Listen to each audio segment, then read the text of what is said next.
Welcome back, everybody, to another episode of Paranormal New Normal.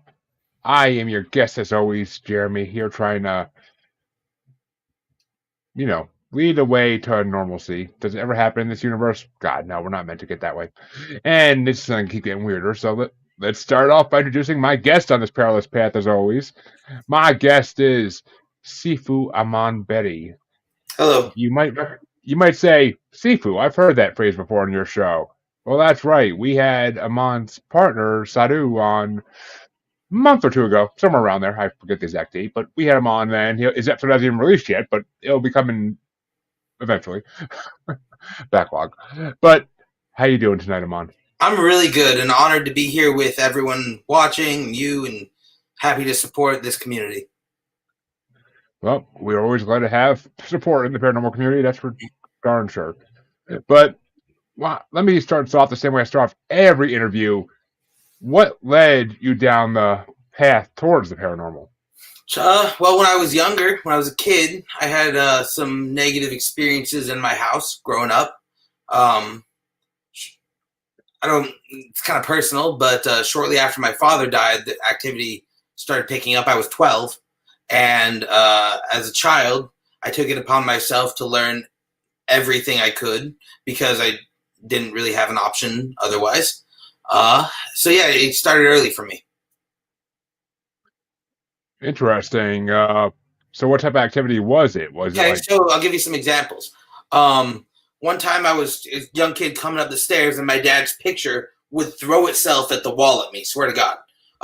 It came at the wall, bam, at me. Another time, I was with my mom in her bedroom, and both doors were locked. One of the doors had the bolts that go into the floor and ceiling, right? Yeah. The doors were kicked open, and the window shades were drawn up. So stuff like that. The shower would go from hot to cold. Glasses would be thrown around, like cups of water. What I would consider low-level stuff now, but it wasn't low-level to me when I was 12. Well, of course. I mean, when you're 12, that'd be terrifying. That'd be like something to have a Scooby-Doo cartoon or a freaking movie. Yeah. Yep. So, yeah. Well, where did your studies lead you as you became an adult? Okay. So my first studies was with the Lakota people, the Native American, and it took me 4 years of training, and I became a Lakota exorcist. After that, I went to the military. After that, I studied with a Kabbalist exorcist. After that, I learned yoga and Kung Fu, but got certified in hypnosis, as well as got certified with various different paranormal organizations, and now I kind of run my own team. That's what's up. So that's like reading a book almost. It's like the short. Well, I did write a book. I'll show it to you here in a minute. Okay. So when you started your team, what kind of investigating did you want to do versus what do you guys actually do now? Because it's always a little different from what I'm told. God, the learning curve was so rough with this. Like, so now, do you want to hear about how I used to do it or how I do it now first? Let's hear how you used to do it first, and then we'll hear how you did it. Okay, so back in the day, I would do it all sorts of different ways. I would go when I was like 21 to 24. I would. It was a lot of legend tripping, right? Find local haunted hotspots, go take your readings, to interview the people, do clearings, stuff like that. Then it evolved into being proactive. So if I saw something happen in the news that I thought would result in a haunting, I would proactively go to that location and I would do my investigation and cleansing. After that, it evolved into me being sort of an administrator to other teams. So other teams would give me cases that maybe they were having some difficulties with, and I would be able to consult on that. Now I'm really proud of how we're doing it. So I call it the Paranormal Crisis Response Team, and what we do is we are in various online groups, message board groups, Facebook, all of them. And you'd be surprised how many people will post what I call paranormal distress calls, where they'll have a full story along with evidence shared to a Facebook post. So what I did was I made a psychic self-defense video that I send to these people for free, and then they usually interact with me. And I've gotten to the point where I can do like video chat house cleansings, where I can walk people through cleansing their own house instructionally through video chat, walk me through all the haunted rooms, teach them how to cleanse the house. And now we've gone global. Asia, Europe, South America, like being able to do it remotely has really taken the game to the next level. Wow, I mean that's something I never heard of anybody else doing something like that. That's incredible. No one else that really is incredible. No one else is, at least to my knowledge. Basically, Ghostbusters International. And if you didn't take that name, I swear to God, it was the biggest mistake you'll make. I know, but I like it. So we my big so this is my passion outside of work. I'm a security guard and I'm a massage therapist for work, but this is my next biggest passion than music. But like this is a big part of my life. So running this crisis response thing has been really rewarding. I have like so many people I've been able to help, and it feels good. Well, that's great. So, when you said you were legend tripping a lot when you first started off, Yeah. So were you just going after like the hauntings, or were you going after like the local cryptids and whatnot? All of it, cryptids, UFOs, the whole thing, baby, the whole thing. All right, we're gonna have a lot to talk about then, but I guess where in all this did becoming a Sifu come in? Okay, that's a good discussion. So initially, I'm going to be honest, a big part of my early education, I realized that I would need to learn how to fight. That's one of the reasons I joined the military at 18, and I realized that at the level that I want to operate, in some instances, I will find myself in danger. That's like at the level I wanted to play the game, that's part of it. So I needed to be prepared for that. So I went into the military, and then I went to Iraq. And then when I came back from Iraq, my mental health was questionable, right? I had some situations I was working through, right? And it got bad for a little bit. But when I was on yet another alcoholic bender after I got back from the war, I met a Kung Fu teacher who taught me the other side of combat.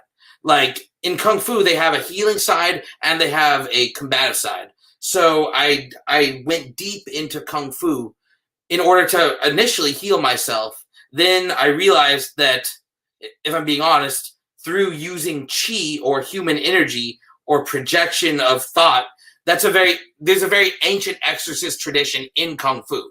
Like there are specialty Qigong exorcists. So I studied the art of Qigong, Kung Fu, yoga, hypnosis. It all kind of blended into one for me. But becoming a Sifu was accidental. I never intended to teach. Now you can find me on my website or also at the Shambhala Dojo. I teach Qigong healing, I teach Kung Fu, and I teach paranormal investigation. But that was never my intent. I always wanted to be a practitioner. But I eventually got to a certain level in my art that just happened on its own.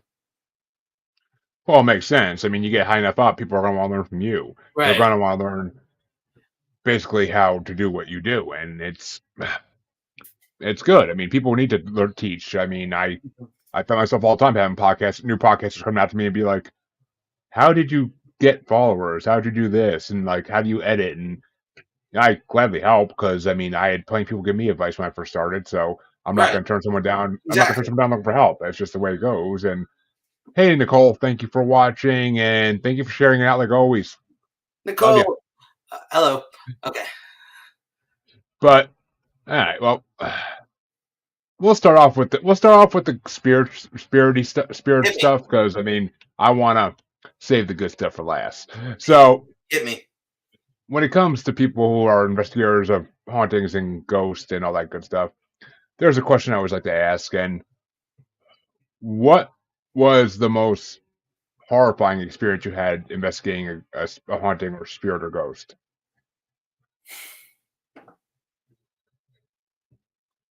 You really want to know? Oh God, yes, dude. I live for this stuff. Okay. Can I put? I'll show you. I'll show you. Oh, I'll show you right now. nice. All right. I want to share screen. Yes. I want to share my screen. Okay. Can you see Can you see my screen? Yep. Okay. Now we can. This is from my book, right? So here we have some evidence that I've collected on shadow people. We have earthbound human spirits, blah blah blah. But I'm going to go through some evidence. This shadow apparition I'm going to share with everyone right here was from the case that I'm referring to, and someone actually died on this case. This entity was very good at mental manipulation and oppression, and it set up the situation where someone who was clean had an overdose of opioids in the house with the entity present and passed away. I did CPR, broke the ribs, everything. And then after the person died, you could hear laughter bellowing through the house. And then phenomena kicked off. Things were flying around. But I'll show you. So this entity right here. Let me make sure everyone can see. Okay. All right. Can you see the screen? Okay. It's a little. Yeah, it's. I mean, can you maximize it? Like make it bigger? Yeah. I can do that. Okay. Yeah, it's better. Okay. Awesome. So this is a little blurry. You'll see, but here you're gonna see a shadow mass moving from behind a mirror, and I'll explain it as you go. But at the end, you'll see what I'm talking about. Peeking out from the mirror. Peeking out from the mirror again. Wait till the end.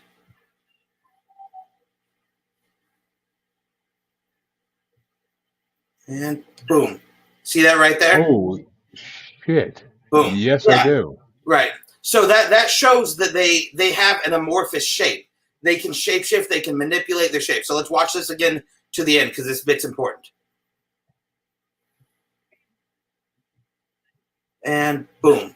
And it goes back. Right? We'll watch it one more time because it's worth watching.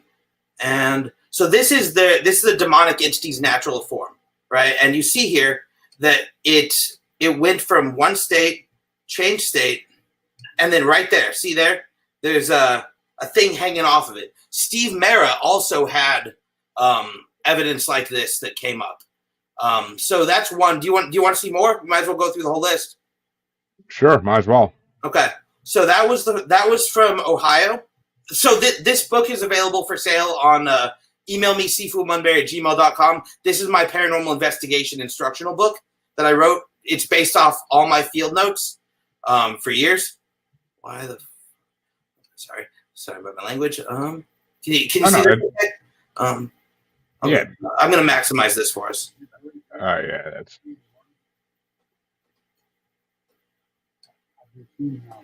I was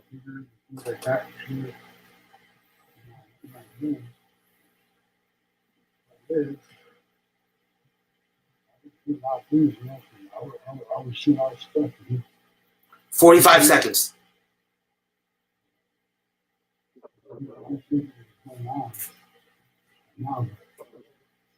I hear like knocking on the wall. Things like that, but right here.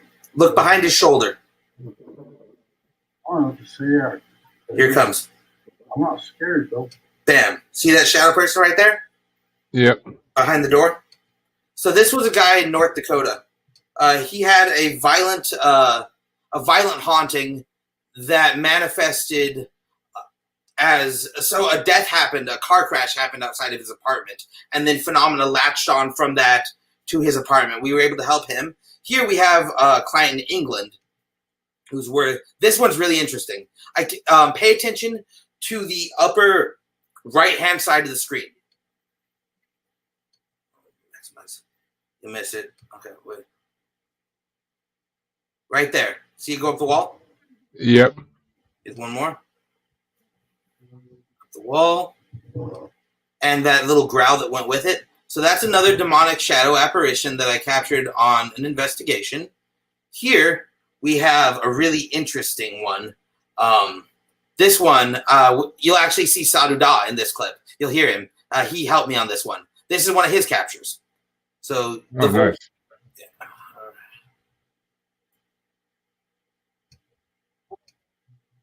Come on.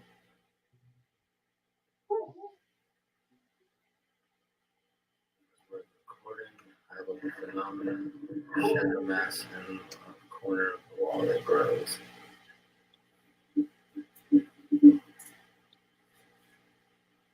Yeah.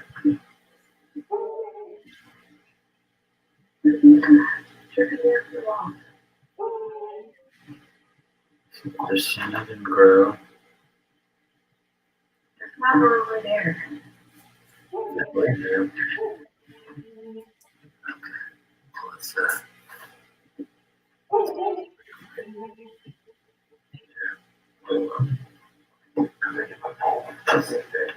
Okay. Damn, that's sexy. What the heck is that? Is the wall bleeding? Yes. And then it's going to retract. You'll see. Yes, it is. So this was, I'll tell you in a minute. Not good for it to happen. Okay. So I'll tell you more about that case in a second here. I'll go with that case. I'm not going to tell you the entity's name, but me, Sadhu Dah, and a Theravada Buddhist monk who will remain nameless at this point, was able to reverse that haunting. That woman was in a very bad way. She was being cut up, slashed up. Things were being thrown. Here's another good one. Which one's this? Okay, yeah, this one's interesting. Pay attention to the near the fridge. See that come out from near the fridge? Right here. Yeah. Watch it one more time.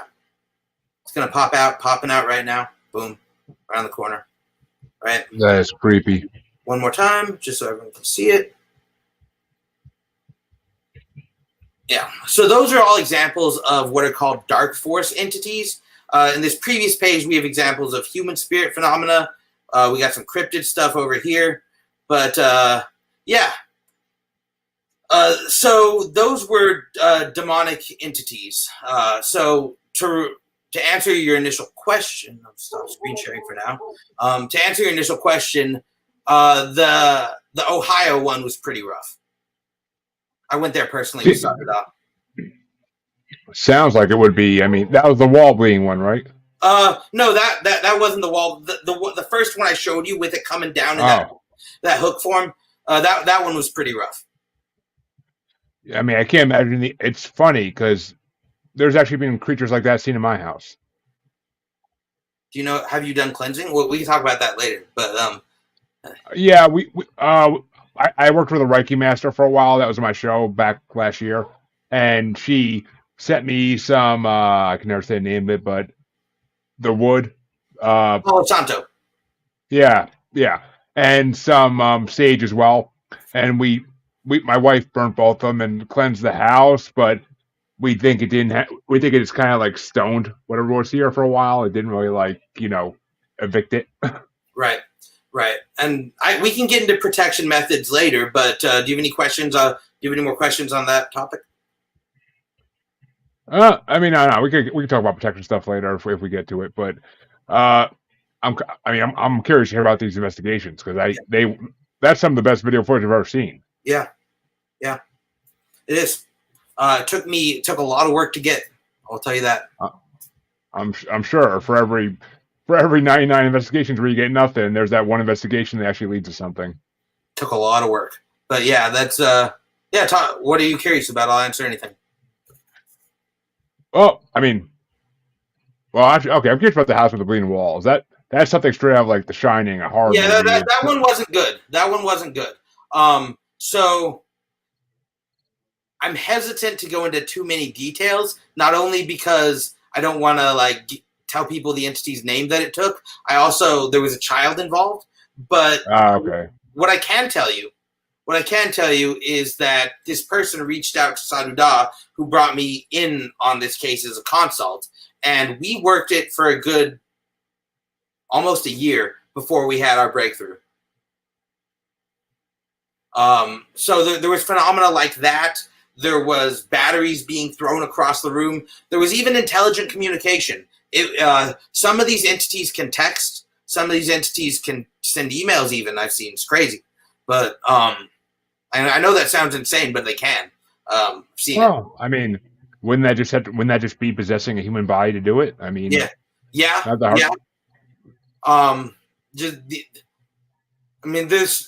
I could go on a huge tangent about entity psychology, but that one she was in Russia at the time, so we were doing that one remotely, and we had to have help to fix that one.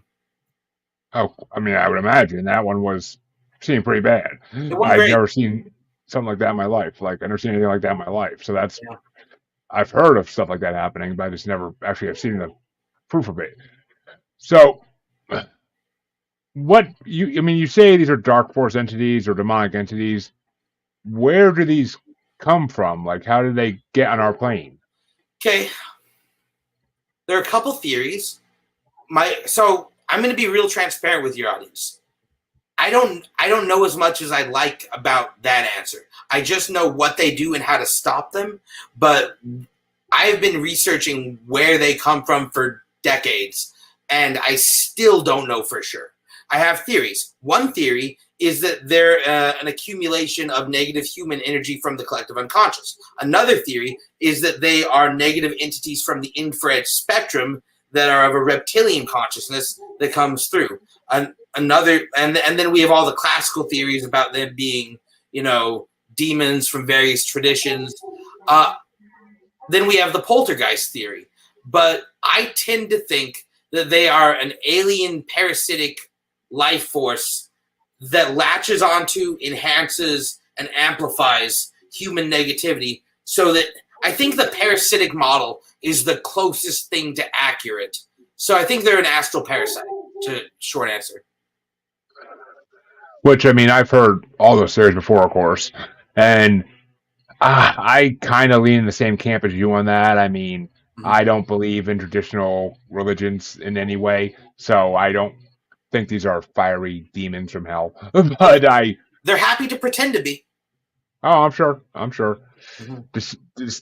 Deceiving is the best route to get what you want for those type of creatures. And I mean, they're definitely ultra terrestrial, I think, and they come from other. Yes. They definitely come from other dimensions, and whether it's just weak points. And I mean, I've heard. I don't know if you heard of Lon Strickler, but he's a famous paranormal investigator. His theory. He worked with a lot of people a lot of families who had shadow people issues for years, and the negativity was always a big part of it. If the family was a negative family, the shadow people would take advantage of that and use that and get power from it. 100%. I think it's even more than that. I think there's a cumulative effect of negative psychic energy that has to be present for them to come through the portal, for them to manifest in our reality. I've had many cases, and you're right, oftentimes there's a lot of strife and trauma in the household, which is why when I do my protection meditation, when I teach them how to protect themselves energetically, it starts with changing their internal emotional state. Because the entities, they have a vested interest in breaking our emotional state down. So the opposite is also true. If we have a vested interest in amplifying and projecting positivity, light, and love in a genuine way, in a real way, then they'll have an inverse effect. The entity wants you down. So if you go up, you raise yourself out of the entity's vibratory field. Makes sense. I mean, it does make sense. It seems almost too simple, but it is that. It is that simple. Because I was gonna say some things have to be that simple, otherwise this universe wouldn't work the way it does. I mean, and it's light versus dark. It's all it really is. At the end of the day, it's the light versus the dark, and it's just. I mean, as much as I hate to even sound religious, I mean, you gotta lead with the light to keep the darkness away, and it's more of an emotional stance. It's not even really religion. Like, if you study the Institute of Heart Math, they have proven that the human heart has a measurable electromagnetic field that can be measured up to 8 feet away minimum. So what I have my people do is I have them put their hand to their heart, think of a moment of gratitude and allow that gratitude in their mind's eye to expand as a point of bright light, brighter than LED headlights, the brightest light they can imagine, radiating from their heart, connected to their own gratitude. And I just have them sit with that and breathe that gratitude in. You would be amazed how many times activity stops cold. It just, because it's raising their vibration. I have stopped phenomena cold with that technique. I believe it. I mean, I would imagine it would work against these type of entities. Have you ever come across something that you really couldn't explain what it was, like that it was just such a like an unknown entity?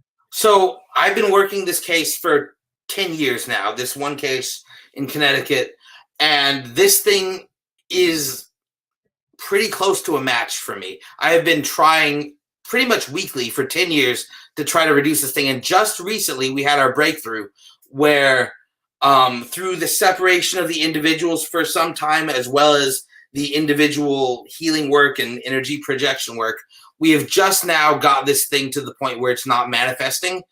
And it's a tenuous piece. I don't even really trust it.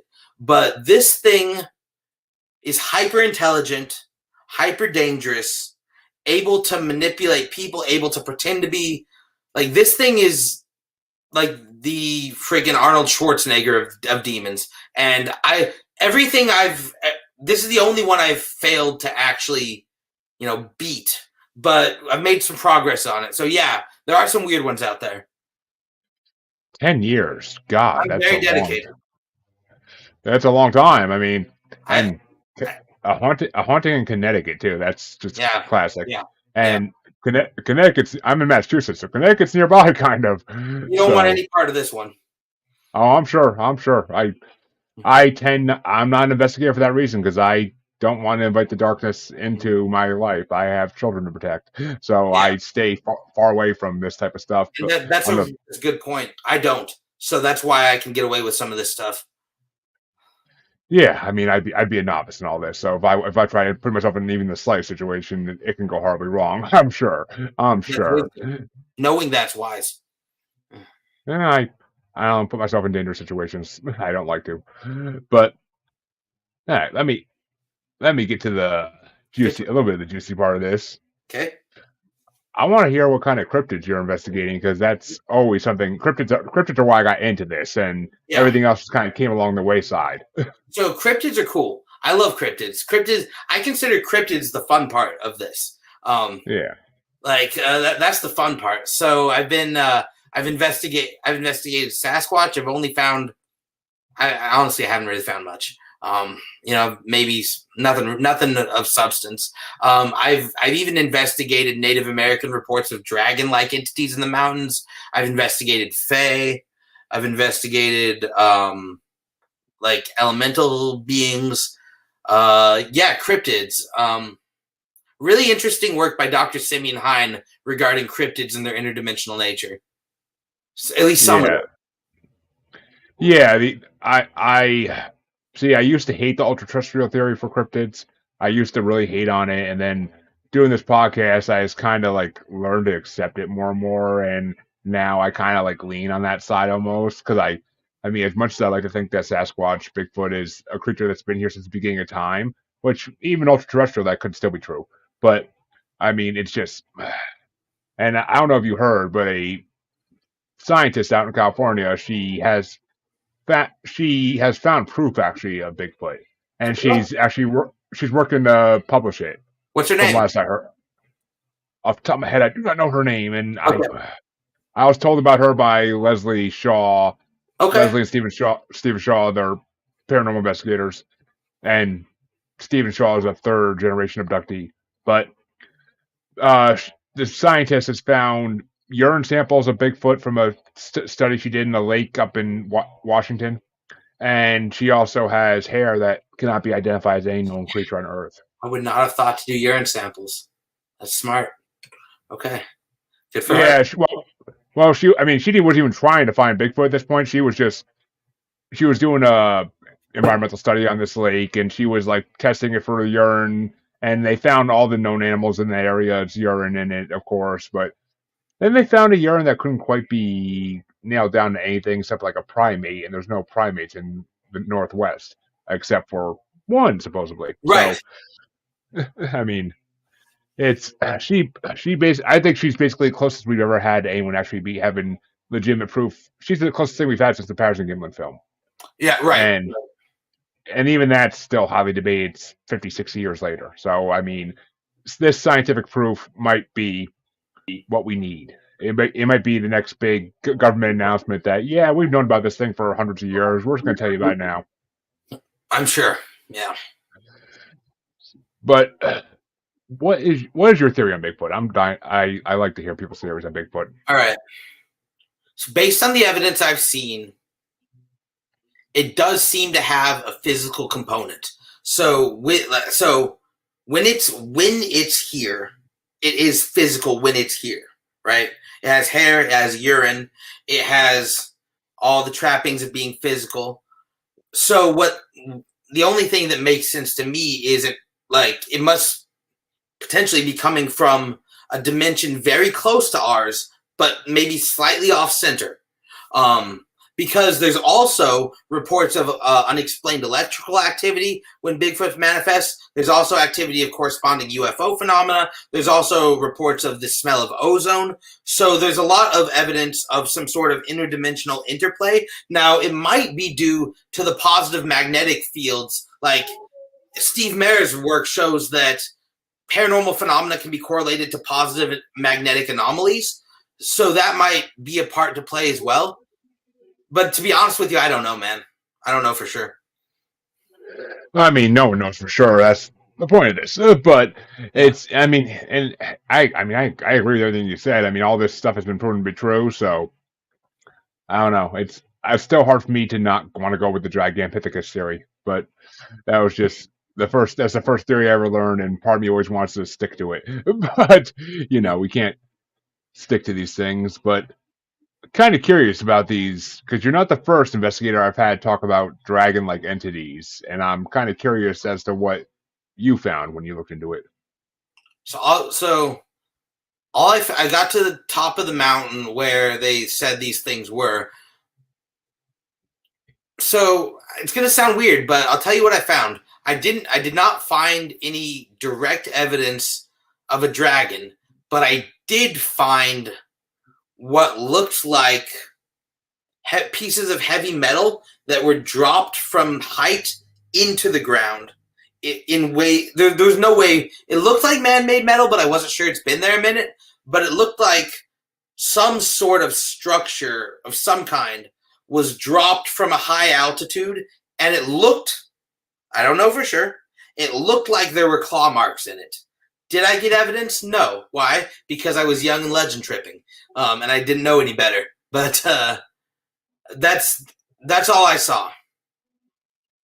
I mean, that's interesting enough, though. I mean, yeah. And everybody knows that according to lore, dragons they like metal. They like different types of metal. Like they guard treasure. They guard treasure, and to them, metal would be treasure. So. Right. And I mean, I wish you had a picture of the claw marks in the metal. I really wish you did, but I was too young. I know. I didn't know how to do this properly.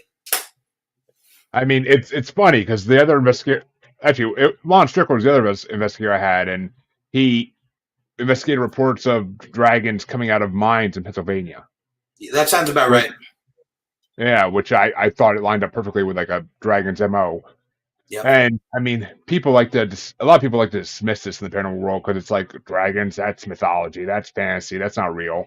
And I'm like, how can you be so sure? There's not stories of something all over the fucking world, and then not have some kind of basis to it. I mean, I'm not saying they're gonna come steal the princess or steal the president's daughter and like take her away to the cavern, but these creatures have to exist in some shape or form, whether it's ultra-terrestrial or they're actually just creatures that have been on Earth for longer than we have, and they learned how to hide because we were killing them at some point.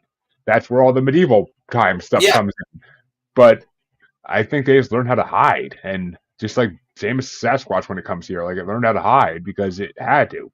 And I don't know. And then again, you gotta remember, folks, dragons are not gonna look like what we think they look like according to like movies and stuff. They can look different. I mean, I tend to hear a lot more that the Asian Chinese version of them is more accurate, the snake-like version. Yes. That's a more accurate version of them compared to the big, thick-winged things we think of. But those are almost more gargoyle-ish than dragon in a way. But well, I mean, since you mentioned that you train with the Kodos, and have you ever gone into Skinwalker territory? I don't want to use the I'm in Washington, so I haven't done a personal Skinwalker investigation, but I want to. Because I mean, I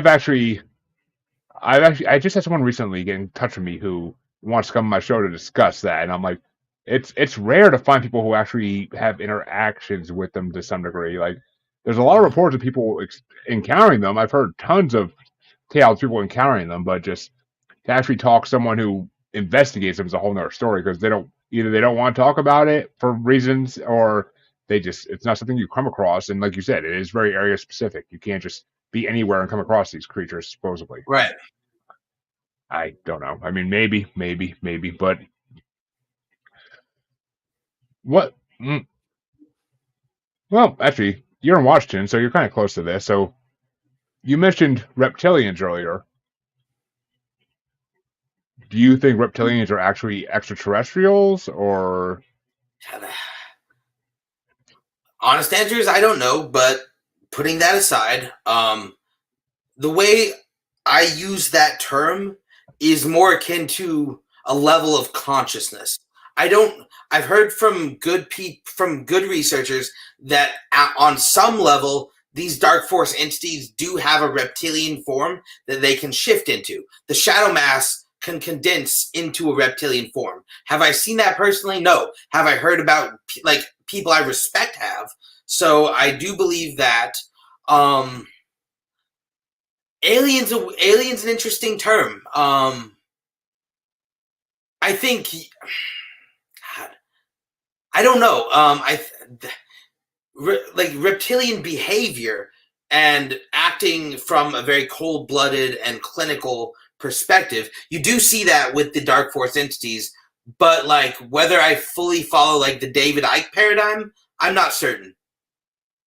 Yeah, I mean, the whole Golden City beneath LA thing is kind of far-fetched, in my opinion. Right. Yeah. I mean, secret bases across the world, it wouldn't surprise me, honestly. I mean, there's a lot of areas that humans don't go into all around the world. Right. So who's to say that can't happen? But I don't know. I don't feel like there's a city of them somewhere. I feel like, and I definitely feel like they've infiltrated our government to some degree.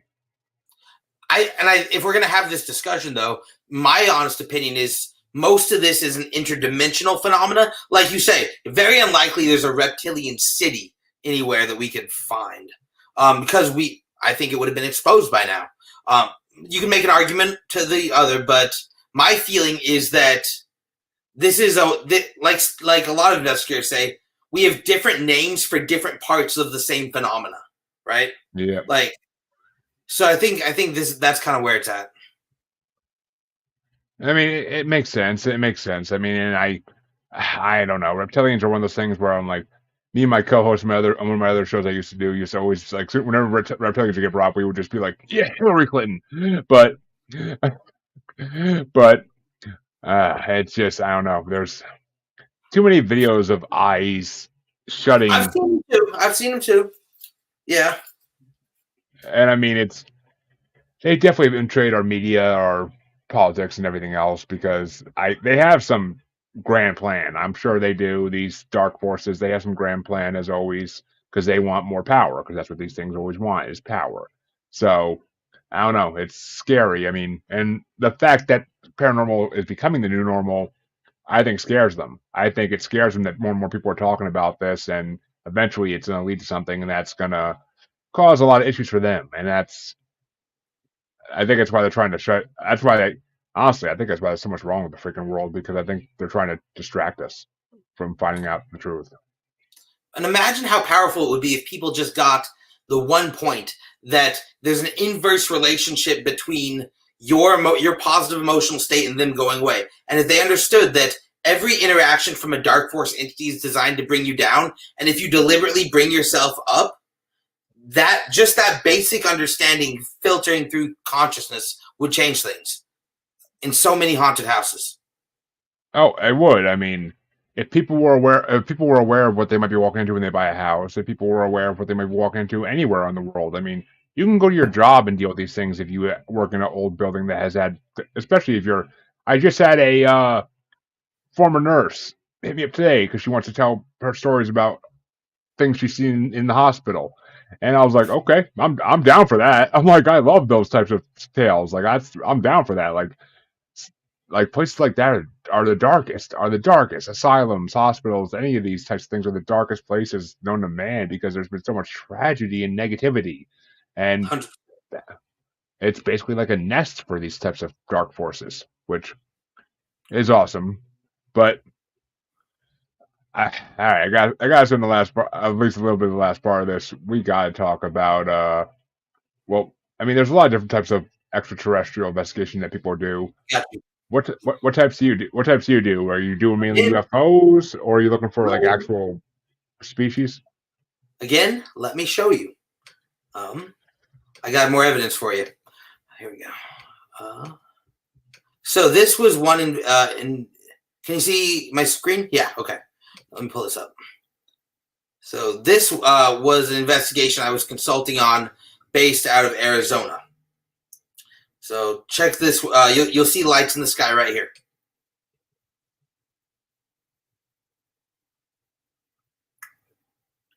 Oh, there's two, right? You see?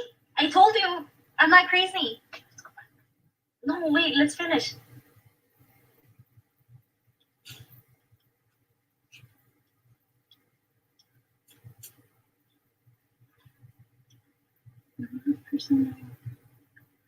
Wait for it.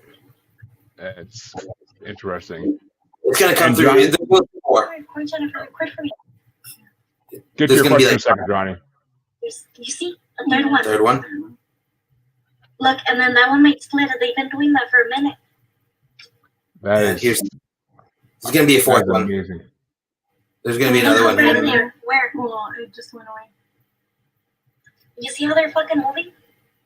Look, there's a fourth one. Yeah. That's insane. Yeah. Let's go back. No, let's finish watching this. No, let me call my sister. So. Hey, well, before you go to the next one, we have a question, and I do like to show my questions that people have. Johnny Midnight wants to know: are the Anunnaki and the biblical watchers the same entities? Wow. Johnny is an advanced practitioner. Okay. You want to take this one, or you want me to? I will let. No problem, Johnny. You don't gotta get threatening. It's all good, buddy. But yeah, I'm gonna let you take it because I honestly don't know if I know the answer to that. I mean, I don't know enough about I'll either. do my best with it. So, to my limited knowledge of this material, I think what you're referring to as the biblical watchers were probably second or third generation Anunnaki. If we're understanding Anunnaki in the classic sense, they were, by some account, 17 to 50,000 years ago, right? But if we're going to follow this historically, the Anunnaki did, according to the lore, did some genetic experiments, influenced people. I mean, obviously, if you bring that question up, you know the general story. So I think what biblical watchers are a second or third generation offspring of what you're talking about. Now, there are some theories that the watcher concept is ultra-terrestrial as well, but that kind of goes into territory that I'm not. There's also theories that the Anunnaki were also like interdimensional in nature as well too. So it gets really convoluted going in. But to answer your question, no, in my estimation, they're not the same, but they're related. I hope that helps. I mean, see, the biblical watchers thing is what's throwing me because I was brought up on the Bible, but I'm not like I haven't really like discussed it or read into it in a long time. And when I hear watchers, I think of the ones in that one in the forest in California that the settlers like had to deal with, and there are stories of. No, that's a different thing. He's talking about something different than that. Okay. I mean, but yeah, I mean, what the timeline lines up for what you're saying, at least, because the Anunnaki were on Earth supposedly way, way, way before we were, and Right. I mean, may have had a hand in creating us for all we know, as legend goes, the Anunnaki and the Palladians. But we really, I mean, no one can really know that. I mean, I've had people on the show who talk to Anunnaki and talk to Palladians and Arcturians. Actually, Dean Graves, who talks to Arcturians, is coming back on in a couple weeks. But which actually, first time I ever heard that name was with him. But I mean, all these.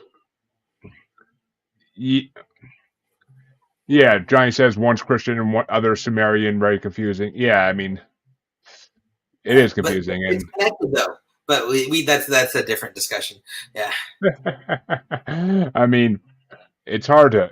There's so much theory about like these beginning extraterrestrial creatures that were supposed to be founders of Earth, basically, and it's a tough subject to get into. I try to break it down on other shows, and it just does not go well if you try to break it down and you don't have all the research in front of you like to go off of, because it's such a.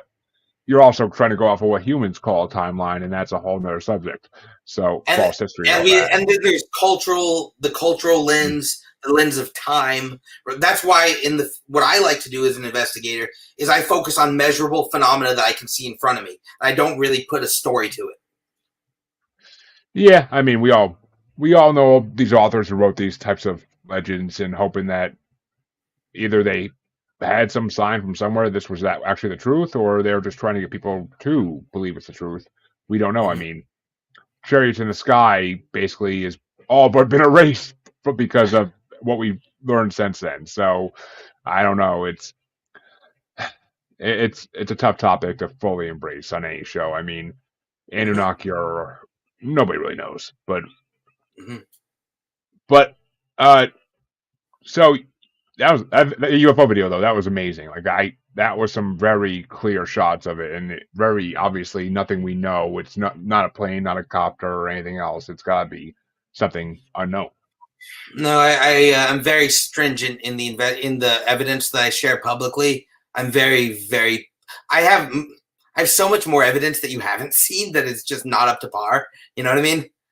Like, yeah, I mean, everybody has. I mean, most people, not everybody. Most people have like some video of a light in the sky they can't explain. But I'm sure if someone actually looked into that date, that time, a lot of them can be disproven as satellites or planets or something else. But that can't. I couldn't disprove that if I wanted to, because that was obviously a craft of some kind. So. Yeah. And have you ever actually looked into any abductions or any alien extraterrestrial landings on Earth? Yeah. So I've explored not only that, I've also explored Stephen Greer's CE5 idea of conscious direct communication with these higher intelligent beings. I've had some success with that. I think it has to be done carefully. But I've investigated some, like I can think of 3 abductions I've investigated over the course of my 2 decades. What was the most interesting one that there was? Like, so what was interesting was when I went into this lady's room, she said the entities were coming through the wall. So when you took a black light to the wall, like there was some sort of residue of some kind. Its nature I'm not sure of, but it was big. It was oval shaped. So that was interesting. Her mental health state was, compromised based on what she'd been through. But when I got her apartment under the black light, all sorts of interesting things that did correspond with where she said things were coming through. That's interesting that there actually be like some kind of residue. I mean, one, you'd think they'd be smarter than that, than leave something behind that people could find. But if they were really aliens in the way we're thinking about them. True. I mean, what do you think about the idea? Because, I mean, I've heard all these tales from abductees and other people that have called in their sightings to other podcasts I listen to. And what do you think about the idea that certain extraterrestrials like Greys can shapeshift to what we want to see, or what would ease us and make us like be less worried when they walk in a room? I might have a picture of that here somewhere. I think the shape-shifting Grey concept, I think there is something to that. I actually have a picture of a gray here. I'm just want to make sure it's not connected to my client information wise. But I do have a picture here I can share. Which one was this? This one. Okay. All right. Yeah, and this lady's okay with me sharing these details. I do have permission to share this, so this will be okay. Okay. Let me share screen again. Okay, so here we're gonna take a look at a case file, right? So this is this woman here and her family were experiencing aggressive paranormal phenomena that have been increasing escalation for 10 years, including manifestation, things, blah, blah, blah. We did our protocols. Here's her text messages to me confirming that things are better. And at the bottom of the screen, you'll see this gray short figure here, right here. And you can, for scale, you can see it next to this banister here, this child door. So here you have, I would argue that this is an example of what you're referring to, a negative dark force entity taking form of a gray. I'm not going to share the other evidence here because there are kids involved, but you can see here. See that? Yep. Okay. So that would be an example of what you are referring to. Yeah, which Johnny actually said that Steve Quayle believes all aliens have demonic origins, especially the Greys. And I actually had a astrophysicist, I believe he was, or astrologist. I forget what he exactly was, but that was the whole point of him coming on in the book he wrote, is that he believes all extraterrestrials are demonic, and that he believes that people who are abducted were doing something like listening to heavy metal or having premarital relations. And I take issue with that. You don't know how much restraint took me in that episode not to say what I wanted to say the whole time. But trust me, I had to hold back a lot in that episode and just kind of get through with it. That was not easy. He was a nice enough guy, and I mean, he was a little bit of a dick when he came to getting his point across. But he was a nice enough guy for the most part, and I didn't want to go off on him on my own podcast. So that'd be not cool. But Johnny says L.A. Marzulli too, which. That name I don't know. I know Steve Quayle, but I don't know Ellie Mar. Oh, I do. Yeah, okay. Can I speak to his point for a minute? So, be my guest. Okay. So, what you bring up is real interesting, right? UFOs having a demonic origin. But what if we take this a different angle? What if the demonic idea was also a mask, right? So, what if these negative experiences of negative grays, demons coming into the room, manifesting, if you look at the actual phenomenology of a night hag manifestation and a gray materialization, the mechanisms are almost identical. So what if negative grays, what if demonic entities, what if certain forms of negative extraterrestrials, what if the negative reptilians are all masks of another phenomena that has the ability to mask itself in line with our belief systems. So to the point of UFO, I would argue some UFOs do have a demonic element to them if we're going to use the term demonic for what it generally means. But I think to say that UFOs are demonic still stays within a box, right? I would say that the manifestations of the negative gray is an example of negative phenomena. The example of demons manifesting as such are examples of negative phenomena. Even the Fae or the Jinn to some degree, which some argue are the same. But all of these things, if you look at what they actually do, you'll find they're damn near identical. So is it more likely that the aliens are pretending to be demons, or that both demons and negative grays are a mask for something else? Just something to think about. Which I 100% kind of get behind that, because, I mean, I think there is something out there that we can't identify yet, and that we've drawn so much pop culture around these different species and different names of things, because, we could make a BC horror movie off of anything nowadays. So, I mean, when it comes to Jinn, though, I mean, to me, I've had guests on who've been haunted by Jinns, and not the old school Jinns make 3 wishes and I'll go back where I came from, but the newer jinns, and like the new jinns kind of do sound like demons in a way. They kind of sound like the traditional Christian demons, and it's I don't know. I feel like these people aren't experiencing the real jinns because I think there are real jinns out there. There has to be. There's so many legends of them. There has to be something like same as the dragon thing. There has to be something in history that they've existed and they these are not real jinns. I don't think people are dealing with anymore. I think it's just they don't know in that part of the world they don't call them demons. I think it's just what it is. Exactly. So let's look at 3 types of hauntings side by side. Let's look at a jinn haunting, let's look at a demon haunting, and let's look at an alien abduction. What do all these 3 things have in common? Number 1, they feed off human fear. Number 2, they influence the electromagnetic spectrum. You'll see electronic malfunctions, you'll see cold spots, you'll see like gravitational wavelength anomalies, you'll see direct voice communication. All the phenomena are the same, but it's like I'm Indian, so it's like different kinds of curry. It's all curry, just different flavors. You know what I mean? It's probably not the best example, but like, you know, they have a similar base to it, right? There are too many commonalities between those types of phenomena for me to be convinced that they're separate. And you might just give me the name of the episode, just saying. But that actually might be. I just wrote that Which down, one? but that's actually good. What are you talking about? It's all curry, just different flavors thing. That might be a good title for the episode. Take it and run with it. I love it. But I mean, yeah. And what's this you're saying, Johnny? Apparently, according to Steve Quayle, the biblical giants are returning, and they will come from the mountains and jungles. Lucifer is and he says Lucifer is increasing its presence in the modern form, which I don't disagree with. I mean, I'm not gonna put Lucifer to it because I don't like the name. I don't like that it's too biblical for me.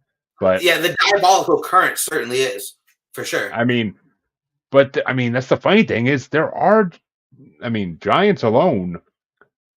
I was just gonna bring that up, Johnny. Like the giants alone have been returning, like in some forms. I mean, the Kandahar giant incident with the military over in the Middle East I think it was in the 2000s at some point. I forget the exact date. Okay. And there was footage of that? There was pictures, I believe. Actually, no, there was footage. There was a video supposedly where you could see it. I mean, people try to claim it was a fake, just like they do with every other video in the paranormal. With everything, sure. Yeah, but I mean, there's so many people willing to talk about it nowadays that it had to be at least somewhat real.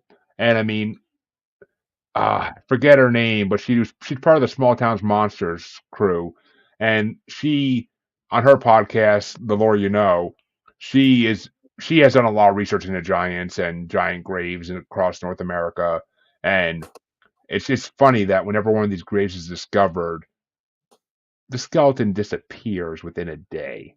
And it's just kind of creepy that the government's working so hard to cover up the giant thing. Like, why? Or are you scared about us knowing? No, not Linda Motenhow. She's what the hell is her name? Okay, it's gonna drive me nuts now. I know it is. I know. You know, in India too, there are stories of giants in the Himalayas as well. Like from my tradition, there are stories of 7-8 foot tall people in the high Himalayan mountains who some of them are positive, some of them not so much. But yeah, it's cross cultural. Well, yeah, it's one of those things that's across the world, and yeah, Johnny, her name is Heather Mosier. That's what I was thinking of, Heather Mosier. But apparently, there's been films of giants in Peru and Mexico, and locally a YouTuber filmed also. Thank you. I mean, I've seen. There's that one video in Canada of like something standing on top of a mountain, and it's like huge. It's huge, and people try to say it's a Bigfoot. People try to say it's a giant. Like, I don't know. It's just there's too much evidence for giants to not have it be a thing. I mean, and if you want to go the myth, okay, not even going the biblical route, but I mean the mythological route. There are so many stories of giants in every culture's legends that how could these not have some basis in reality? That's just the way I feel as well. Like it's these giants have to come from somewhere. I mean, supposedly early circuses in the 1900s had a couple, and they, Mhm. I mean, P.T. Barnum he bought a fake one because he's an idiot, but he also supposedly had real ones too, and the fake one was just like a way to get the newspapers off him. But I don't know, it's just, there's too much There is evidence synchronicity. there. I don't deny that. Have I encountered it personally? No. I don't know if you'd want to. I mean, I I wouldn't want would. to run into it. I mean, I would, but I don't want to. I want an escape route. I don't want to have to get. I don't know what a giant's gonna do to me, and I don't want to find out. Like, that's there. There's not many humans that are bigger than me, but a creature that is that much bigger than me, I'm good. I'm good. It's like, yeah, Imagine the evidence. Imagine the evidence you capture. But I take your point. exactly. And before we wrap this up, I just got to ask, since I mean, you live in Washington, which is close enough to California or whatnot. Mhm. What do you think of sea monsters? That's interesting. So if you look at it from like a biodiversity standpoint, in the areas that they're spotted often, there's not enough fish or marine wildlife to sustain an animal of that size, right? So, like, I've looked into this a little bit actually. So, what, like, for instance, let's take the classic one, Loch Ness monster, right? The classic thing that everyone thinks about.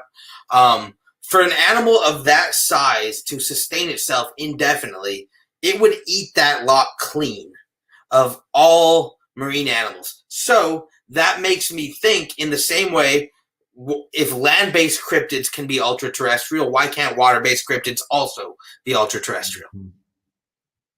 I mean, yeah, there's that, and then there's the more classic theory that there's a passageway to the ocean in the loch, and that Nessie figured out how to go back and forth. So, okay, that being said, there are other ones in the open ocean that have been seen. But you've actually given me new information because I hadn't heard about the passage theory. I will have to look into that because I'm genuinely curious. Thank you. Yeah, I mean, there's sightings all over the world of them, and the reason I brought up California is because one of the classic Monster Quest episodes, or not Monster Quest, Monsters and Mysteries in America. One of the classic episodes of that showed, like, it was a tale told by two brothers who were, or two friends, something like that, who were hanging out by the pier in a city in California, and they saw some creature pop its top half its body out the water, like right by the pier, and then go back in the water and swim away. So, I mean, it's. I mean, but you're right. There's a lot in places where there's not adequate Enough. food source. Like, it doesn't make sense. There's like I've looked into. I did a deep dive on this. It just doesn't make it. Something doesn't add up. I mean, Johnny said, like, there's so many sightings, especially in the River Thames in England, which it's a river. It connects to the ocean, but it would be a long swim for a creature to constantly go back and forth, unless it's just, unless it's swimming from one side of England to the other, maybe. I don't know England geography enough to know where the Thames really runs. That'd be tough. That'd be. Yeah. I mean, and apparently a frozen river creature was filmed by a federal land officer on YouTube, which I haven't heard about that or seen that, but It's plausible. I don't like. I mean, I believe it.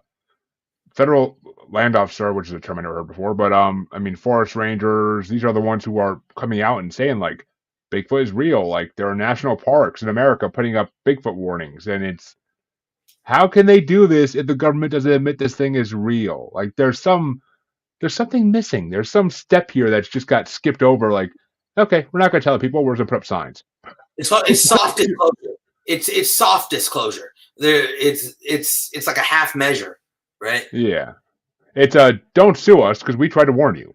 Measure, right. That's all it is. Like, that's really all it is. And Johnny says, reality is we don't know much about our waters, at least mainstream doesn't. Yeah, we don't, because I would agree. We know next to nothing about the oceans, and that's the scary part, is we know more about the moon than we know about the ocean. Well, we think we do, than we know about the ocean. I mean, don't get me started on the whole don't get me started on hollow moon theory and the alien base that's in the moon, because I believe it's real. But and I think it's crazy. But personally, I've seen the evidence for the moon thing.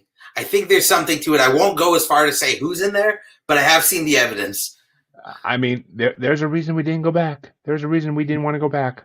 And there's a reason they all look terrified in the interview, which means either the government faked it all and is making them lie about it, or the government said, you better not tell about what you saw up there.